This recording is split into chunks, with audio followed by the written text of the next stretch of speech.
ভালো আছে না? কষ্ট আর নাই, দেখেছে ফোনে ভিডিও করছে, এখনো গাড়ি আসেনি। কিভাবে যে 2 মাস কেটে গেল সত্যি এখনোই বুঝতে পারছি না। হেসে খেলে মানে কয়টা দিন যে কিভাবে কেটে যেতে পারে আমি অবাক হয়ে গেলাম যে 2 মাস কি তাড়াতাড়ি চলে গেল। এই তো সেদিন আসলাম, বাড়িতে আসার জন্য কত ব্যাগ গুছিয়েছিলাম, আর আজকে বাড়ি চলে যেতে হবে। দেখো মনটা ভীষণই খারাপ। তো আস্তে আস্তে সেরকমভাবে কোনো কিছুই তোমাদের সাথে শেয়ার করিনি। মা, দাদা, বৌদি খুবই কান্নাকাটি করছিল, তো যে কারণে আর আমি ভিডিও শ্যুট করে উঠতে পারিনি। মনটা ভীষণ খারাপ হয়ে যায়। তো ওই টাইমটা আমার মাথায় ছিল না ভিডিও শ্যুট করতে হবে। তো বেরিয়ে গেছি। আসার আমারই একা কথা ছিল, কিন্তু বাবা বললো যে আমি যাচ্ছি। আমি বাবাকে নিয়ে আসতে চাইছিলাম না, কারণ বাবা এতটাই ভেঙে পড়েছিল। একা যায় সে ব্যাপারটা আলাদা, কিন্তু প্রথমবার চিকু গেছে, তো বুঝতেই পারছো নাতি নাতনির ওপরে দাদু দিদার একটু বেশি টান। তো বাবা ভীষণই ভেঙে পড়েছে। চিকু যখনই মানে আগের দিন থেকে খালি শুধু বলে যাচ্ছে, দাদা তুমি চলে যাবে, দাদা তুমি চলে যাবে, শুধু মানে কান্নাকাটি করে যাচ্ছে দুজনাতে মিলে, মাও তাই বাবাও তাই। তো মায়ের তো আবার এত কান্নাকাটি করেছে, মানে এতটাই ভেঙে পড়েছে, তো মায়ের ভীষণই শরীরটা খারাপ হয়ে যায়, জ্বর সেরেছে, মানে কি বলবো, উঠতেই পারেনি বলতে পারো, খাইও নি সারাদিন। আসার দিনকে মানে কি বলবো, কি একটা আনন্দ যে বাড়ি আসছি, বাড়ি আসছি, খুব একটা আনন্দই একটা কাজ করছিল সেই মুহূর্তটা, বলে বোঝানোর মতো নয়। আর আজকে যে চলে যাচ্ছি এই মুহূর্তটাও ঠিক বলে বোঝানোর মতো নয়, এতটাই কষ্ট হচ্ছে। এটা হচ্ছে কৃষ্ণনগর। কৃষ্ণনগরে ঢুকেই দেখছি বাপরে কি ভিড়। যেহেতু সোমবার আর রবিবারের দিন আমি যেহেতু যাচ্ছি, আর পরের দিনই সোমবার হচ্ছে শেষ সোমবার, তো সবার বাবার মাথায় জল দিতে যাচ্ছে। আমি তো উপোস করি মানে উপোস করি প্রতিবারই, জল দিয়েও প্রতিবারই, কিন্তু এবার যেহেতু হবে না আমাদের, তোমরা তো সকলেই জানো আমার ঠাকুমা শাশুড়ি মারা গেছেন, তো ওনার জন্য আর কি আমাদের 1 বছর এখনও হয়নি। বলি বাবা কিটা ভালো আছে না? বলি বাবা দাদা দাদা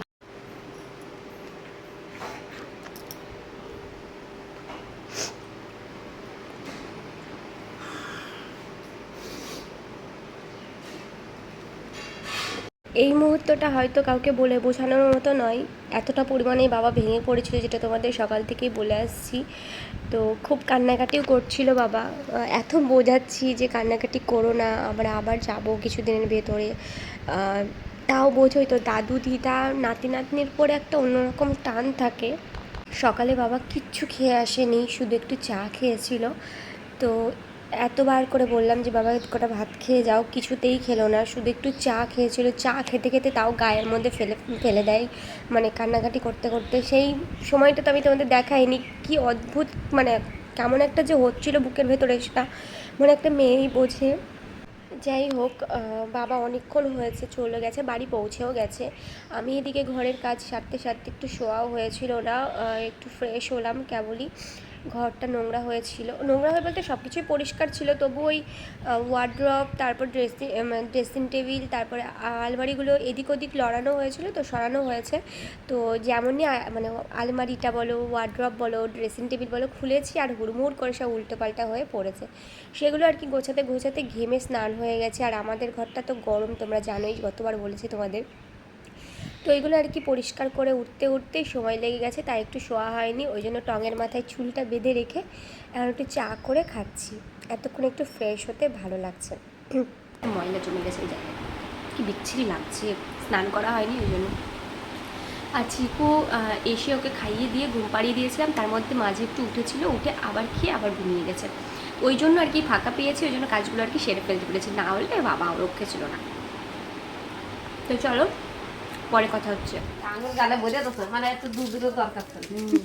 ও সারাদিন আঙুল মুখে দেয়, খাওয়ার পরেও খাইয়ে দিলেও ওর মুখে আঙুল থাকে। বলো হ্যাঁ, কার কোলে উঠেছো তুমি? আরে বাবা, আরে বাবা, খুব সুন্দর হয়েছে, আমি দেখেছি তো লাগানোর সময়তে ভিডিওতে। এই যে আমি এখন ছাদে এসেছি একটু, কি যে বড় লাগছে ছাদটা।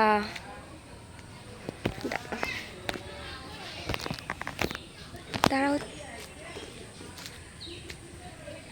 অনেক দিন পর বাবা, প্রায় 2 মাস।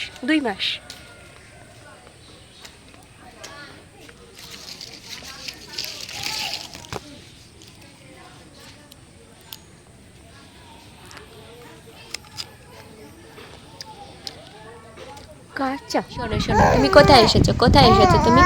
কোথায় এসেছো? বাড়ি এসেছো তুমি? বাড়ি? তাই? বাড়ি এসে তোমার ভালো লাগছে? আনন্দ পাচ্ছ? মুখ খুলে বলো, বলো বলো বলো, হাতটা খুলে বলো, হাতটা। এই যে তুমি দাদা দিম্মাদেরকে রেখে আসলে, তাকাও তাকাও, এই যে দাদা দিম্মাদের রেখে আসলে, তারা কষ্ট পেল না? কষ্ট? হাসি হচ্ছে? দুষ্টু, কষ্ট পেয়েছে না?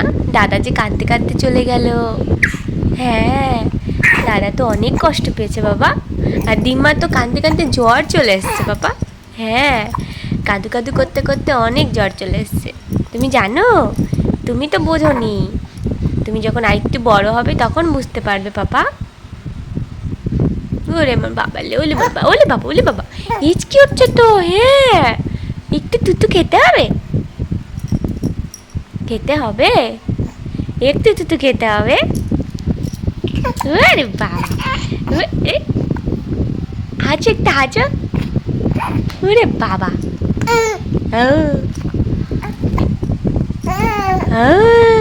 ওর তো বড় বড় চোখ কেন? আমাদের সারাদিনই সকাল, সারাদিনই রাত্রি, সারাদিনই সন্ধে, আর সারাদিনই দুপুর মশারি টাঙানো থাকে, মানে থাকবে, কারণ ছোট মশারিটা আনতে ভুলে গেছি। আর এদিকে আমার ছেলে ভাবছে আমি কার সাথে কথা বলছি, তাই না? তাই তো, ওই জন্য ও হাসছে, তাই তো বাবা? তাই তুমি হাসছো?